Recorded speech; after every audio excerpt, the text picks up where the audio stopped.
Why do we cling to pain like an old friend?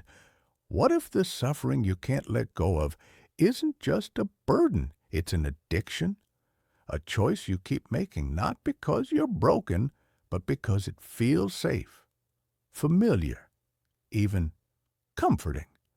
We're taught to chase happiness, to escape pain at all costs, yet so many of us stay trapped in cycles of anguish. We sabotage our joy. We dwell on wounds. We choose the darkness over the light. Why? Let's unravel the strange, unsettling truth about why we're addicted to suffering and what it's really doing to us. What if I told you that your suffering is not just something you endure, but something you crave? It sounds absurd, doesn't it? That we might actually want our pain, that we might secretly, even unconsciously, cling to the very things that break us. But the truth is, most of us are not just familiar with our suffering, we're addicted to it. You might think, no, not me. I want to be happy. I want peace. But take a closer look. How often do you replay the same arguments in your head? How often do you sabotage something good because deep down it feels too unfamiliar? How often do you return to the same patterns, the same wounds, the same emotional triggers? It's not weakness. It's not stupidity. It's wiring. From the moment we're born, we begin forming associations: safety, danger, comfort, pain.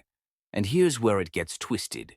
If pain was familiar, if pain came wrapped in the voices of those we trusted, if pain was what we grew up with, then pain starts to feel like home. Freud once said that people are more afraid of change than they are of suffering, because change requires the death of who you were. And pain? Pain is loyal. It stays. It whispers, "At least you know me." We're not just creatures of habit, we're prisoners of our emotional pasts. In psychology, there's a concept called repetition compulsion. It's the unconscious drive to recreate early emotional experiences, even if they were traumatic. Why? Because the mind is trying to resolve what it never could. It's like returning to the scene of a crime, hoping this time the outcome will be different. But it never is. You date the same kind of person over and over. You self-sabotage right before success. You shut down every time someone gets too close, not because you want to suffer, but because suffering is familiar. It's predictable, and on some strange level, that makes it feel safe. Carl Jung put it bluntly: until you make the unconscious conscious, it will direct your life, and you will call it fate. We call it bad luck. We call it destiny. We call it just the way I am. But often it's none of those things. It's just an old wound we haven't learned how to stop touching. And it's not your fault. Our brains are designed to keep us alive, not necessarily to make us happy.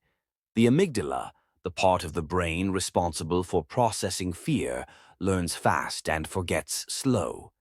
It registers pain as a threat, yes, but if that threat was constant, it starts to normalize it. And when life begins to feel too calm, too still, the brain panics.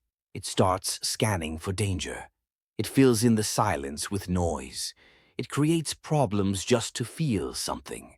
Because anything is better than the unknown, even suffering. This isn't just individual, it's historical.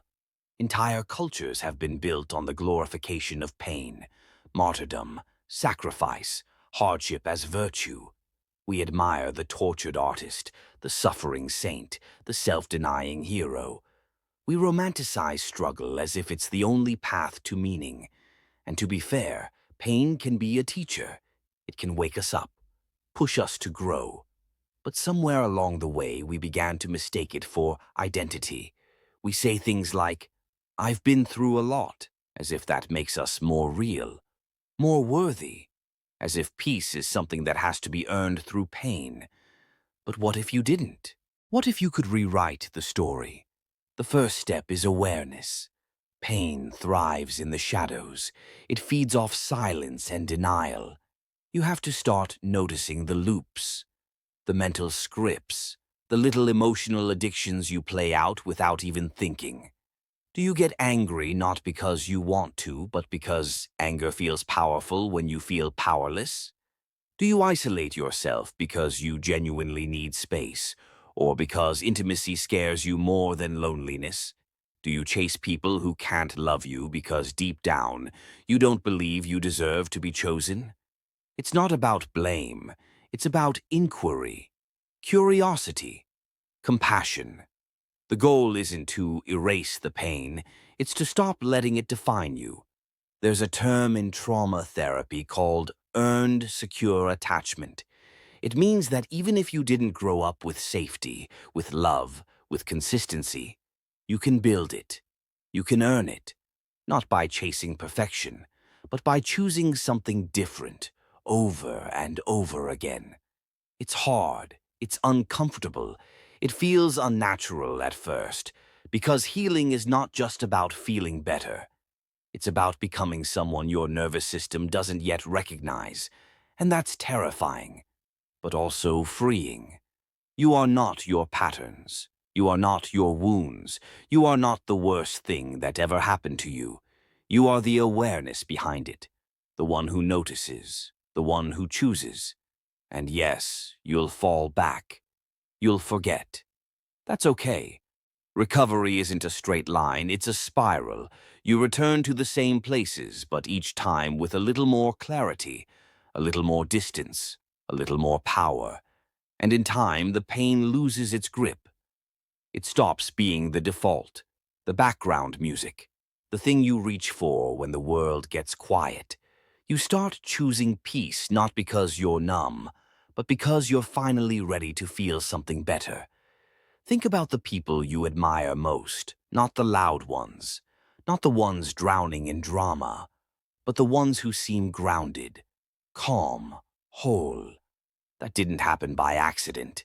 That's the result of choosing discomfort over suffering, stillness over chaos, healing over familiarity. It's not glamorous, it's not instant, but it's real. And real is what we need more of. So the next time you catch yourself drawn to the same pain, the same story, the same emotional loop, pause, breathe. Ask yourself, what am I really looking for right now? Is it safety, validation, control?